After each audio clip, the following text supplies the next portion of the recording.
아이가 신혼부부가 결혼해서 아이가 생기면 준비 과정을 갖습니다. 아이가 태어나기 전부터 기저귀나 아이 유품, 물품들, 그리고 또 아기 침대 같은 것들, 그 놀이기구들 같은 것들을 미리서 준비를 하고, 또 아이가 태어나기 위해서는 산부인과도 알아보겠고, 또 산모 조리원도 알아볼 것이고, 여러 가지 이렇게 준비 과정을 통해서 아이가 태어날 때는 가장 완벽한 환경 속에서 자랄 수 있도록 부모는 아이를 만나기 전까지 준비 과정을 겪습니다. 그 준비 과정 속에는 사랑이 있습니다. 앞으로 태어날 아이를 위해서 모든 것을 다 사랑으로서 그 하나하나씩 준비하게 되는데, 하나님께서는 알파 오메가의 하나님이십니다.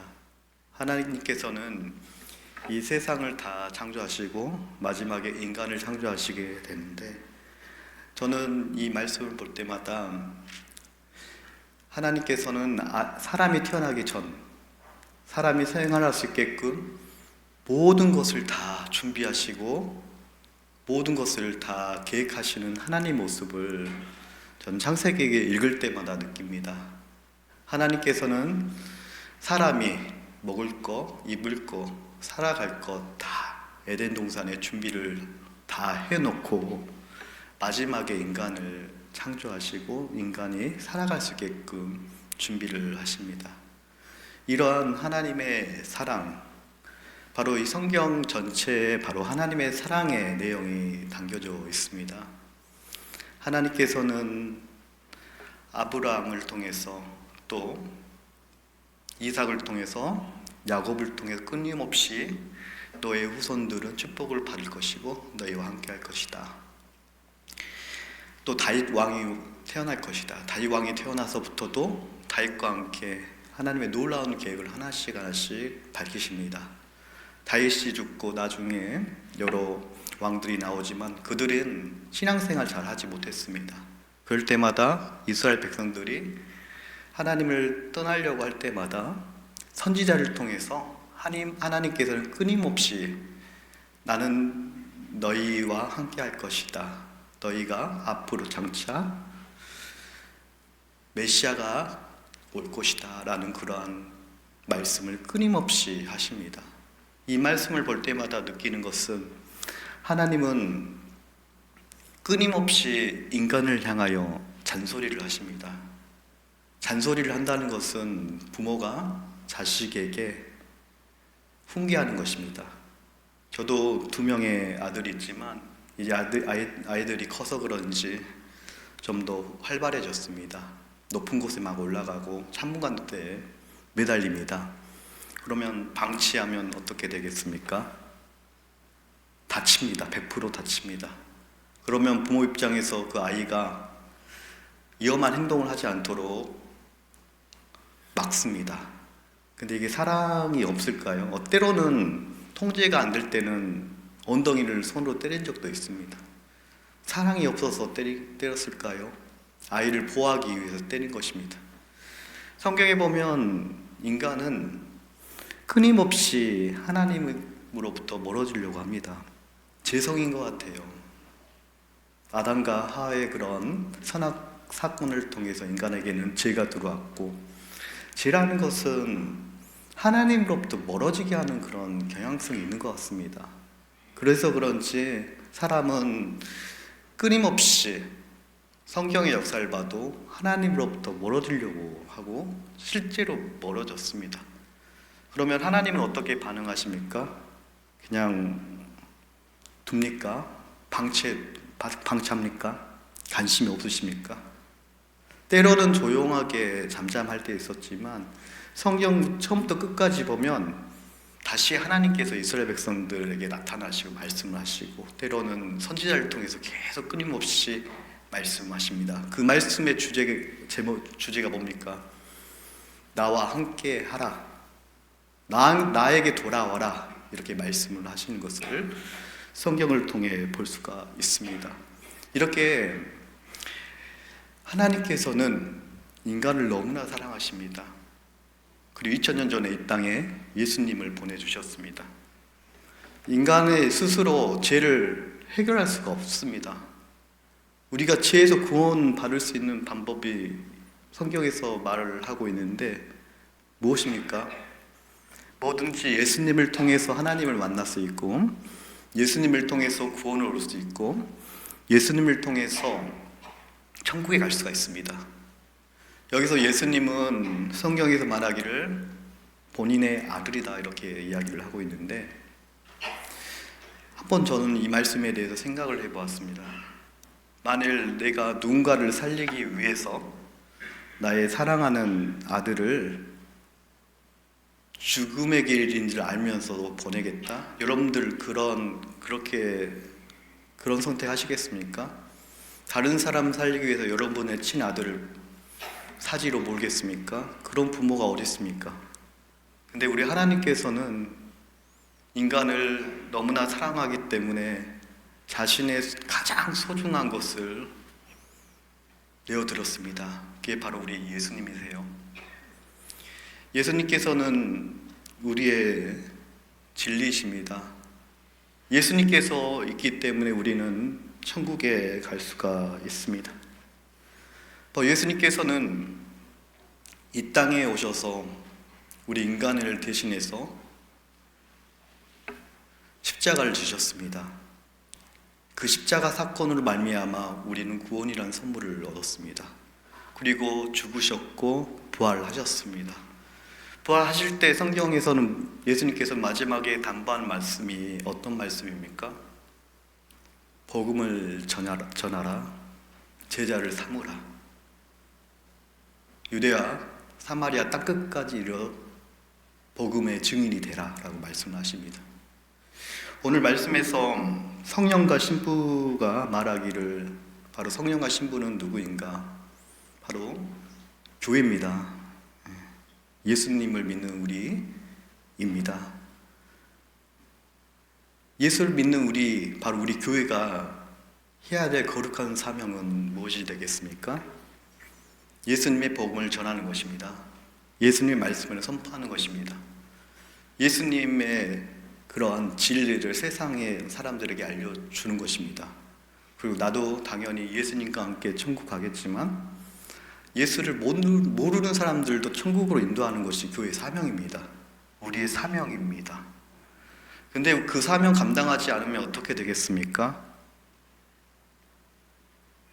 예수님께서 잘 옮기신다 말씀을 하셨습니다. 우리가 아닌 다른 누군가를 통해서 그 사명은 완수될 것입니다. 하지만 그 거룩한 사명을 감당하는 사람이 바로 여러분 됐으면 좋겠습니다. 우리 엄미동교회가 됐으면 좋겠습니다.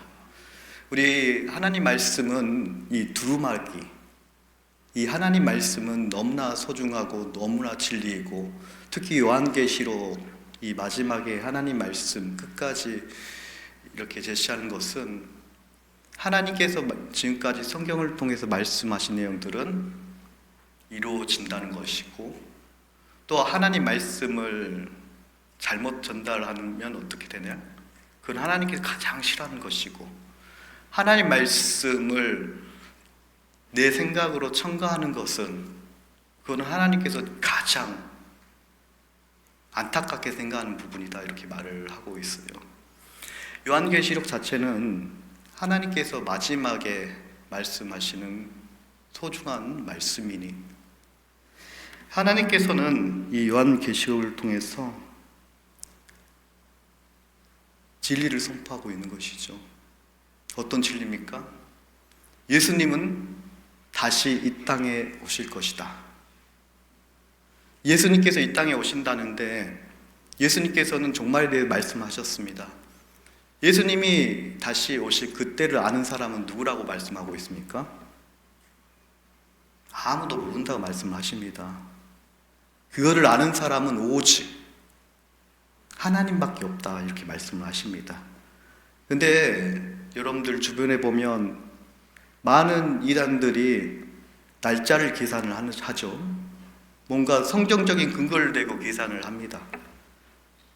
그리고 휴고도 하고 또 사람들을 미혹합니다. 분명한 것은 예수님께서 이 땅에 오신 건 분명한 사실인데 그거를 아는 분은 하나님밖에 모른다 하신 거예요. 예수님도 모르신다 말씀을 하셨습니다. 그렇기 때문에 예수님 날짜 계산하는 거, 그거는 사실은 인간의 영역 밖의 일입니다. 우리는 할 수가 없습니다. 그러면 종말에 대해서 얘기하고 종말에 대해서 끊임없이 성경 말씀을 통해서 선포가 이루어지는데, 종말이라는 것은 무엇입니까?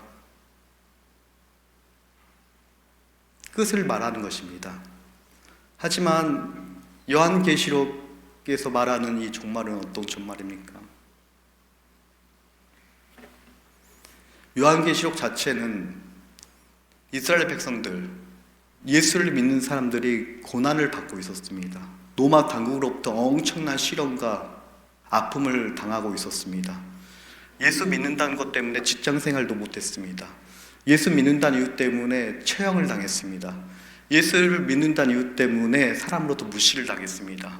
예수를 믿는다는 이유 때문에 정상적인 사회생활을 할 수가 없었습니다. 예수를 믿고 예배를 드리기 위해서 어떤 방법을 취했습니까? 지금 여러분처럼 교회라는 그런 공적인 장소에서 예배 자체를 그때 당시 드릴 수가 없었습니다. 그래서 숨어서 예배를 드렸습니다. 그게 하나님을 찬양하는 방법이었고, 예수 믿는 이유가 발각되면 죽을 수도 있는 그런 상황이었어요. 그럼 그런 상황에서 요한은 뭐라고 선포해야 되겠습니까? 종말은 옵니다. 하나님께서 우리를 기억하고 계십니다. 그때는 우리는 잘 알지는 못하지만 여러분들 끝까지 참으세요. 끝까지 인내하세요. 하나님의 때가 된다고 하면 하나님께서 우리의 아픔을 기억해 주실 것입니다. 절대로 믿음을 잃어버리지 마세요. 믿음을 유지하세요. 끝까지 견디는 자에게 하나님이 반드시 축복을 줍니다 라는 그 거룩한 메시지가 선포되는 것을 볼 수가 있어요. 그리고 언젠가는 하나님 때가 오실 때인데, 우리가 신앙생활 잘하기 위해서는 어떻게 해야 되는가? 준비를 해야 된다. 예수님께서 말씀하셨잖아요. 10명의 천사가 있습니다. 10명의 그 신부가 있습니다.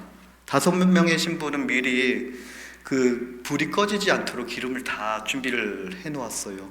근데 5명의 신부는 신랑이 언제 올지 모르기 때문에 오면 준비를 하겠다 생각하고 기름을 준비하지 않았습니다. 오늘 갑자기 신랑이 돌아왔습니다. 이때 기름을 준비하지 않는 신부들은 기름을 구하기 위해서 집 밖을 나갑니다. 근데 신랑 집이 문이 닫혔습니다.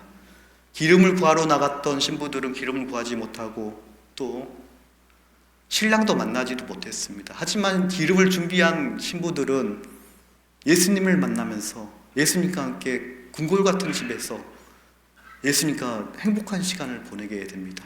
이게 무엇을 의미하겠습니까? 우리는 언제 하나님이 오실지 모르겠지만 내일 종말이라는 생각을 가지고 항상 준비된 마음으로 신앙생활을 해야 된다는 것입니다. 우리가 스스로 지금 이 순간에 예수님을 만날 때 나는 떳떳하게 예수님과 함께 이야기를 나눌 수 있는지, 예수님 앞에 떳떳하게 자리에 설 수 있는지 늘 고민해 보시길 바랍니다.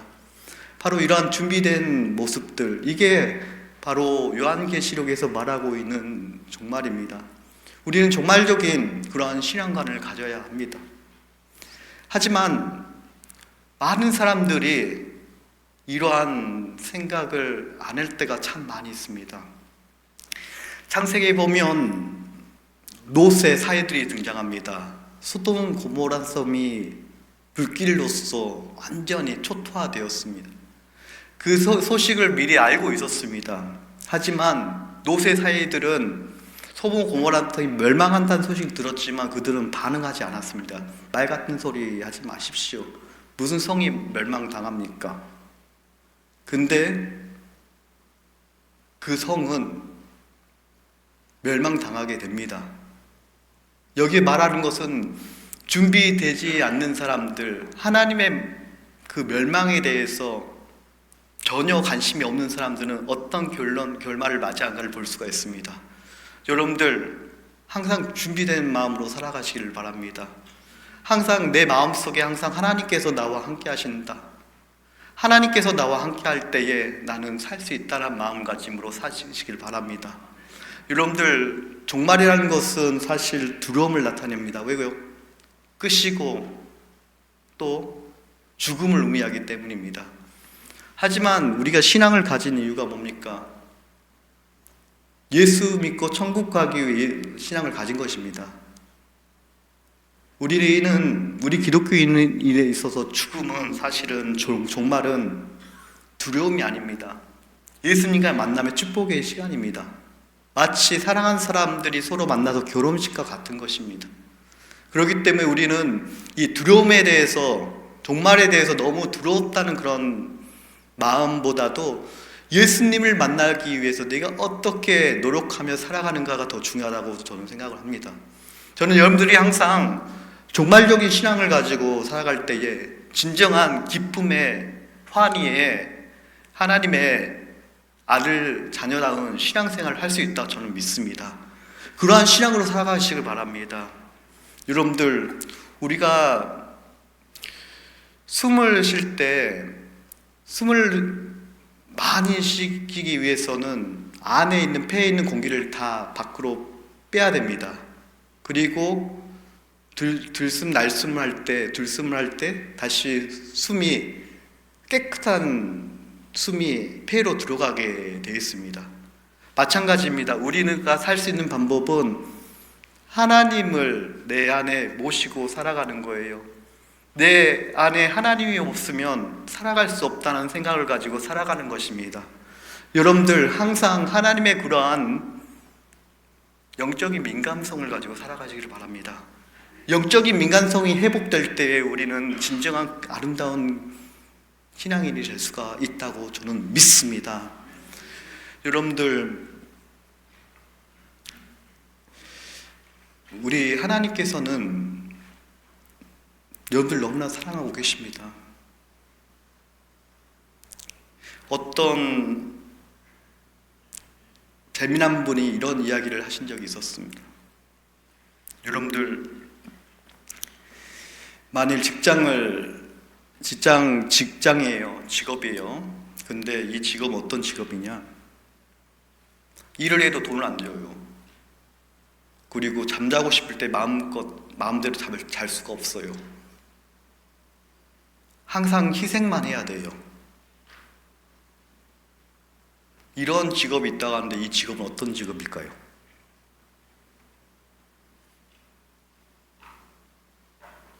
엄마요. 엄마.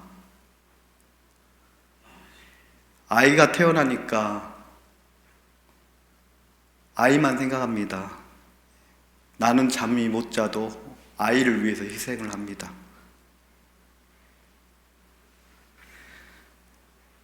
엄마였어요. 성경 전체를 다 보면 우리 하나님께서 엄마라는 그 마음을 가지고 우리 인간을 바라보고 계신 것을 너무나 많이 느낍니다. 우리는 힘들 때마다 짜증내고 내 마음대로 선택하고 결정을 하고 그런 우리의 모습들. 근데 우리 하나님께서는 끊임없이 우리의 엄마처럼 우리 곁에 계셨습니다. 자기 독생자를 죽이시고 또 다시 인간을 살리겠다고 이 땅에 오신다고 합니다. 이 땅에 오실 때는 그냥 오신 것이 아니라 천군 천사를 대동해서 이 땅에 오신다고 하나님께서 분명히 말씀을 하고 계십니다. 우리 인간이 뭐길래 벌레만도 못한 인간을 위해서 우리 하나님께서는 그러한 희생을 감당을 하셨답니까? 우리 하나님은 엄마의 심정으로 우리를 지켜보고 계셨고 지금 이 시간에도 여러분 곁에 계십니다. 이제는 여러분들이 더 한 발자국 나아가지 않겠습니까? 이제는 머물러 있지 마시고, 여러분들도 여기 있는 분들은 다 자녀도 있지 않습니까? 그리고 자녀들의 모습을 보면서 항상 기도하고 나는 희생할지라도 자녀가 잘 됐으면 하는 그런 마음으로 항상 자녀를 바라보지 않습니까? 그걸 아신다고 하면 조금 더 하나님 마음을 이해하지 않겠습니까? 하나님께서는 우리의 엄마입니다. 엄마 같은 그 마음으로 우리를 항상 지켜봐 주셨고 함께 해 주십니다. 그러한 하나님이 언젠가는 이 땅에 오신다고 말씀을 하십니다. 여러분들 영원히 버리지 않는 그 하나님을 생각하면서 하나님과 함께 승리하는 여러분 됐으면 좋겠습니다. 내가 진실로 속히 오리라. 아멘. 주 예수여 어서 오소서. 예수님께서 이 땅에 오신다는 사실은 분명한 진리입니다. 오늘 내일 언제 올지 모르겠지만 항상 우리를 사랑하시고 우리를 만나기 위해 오신 우리 예수님을 기다리면서 기대하시면서 언제나 승리의 삶을 사시는 여러분 되시길 축원드리겠습니다. 기도하겠습니다.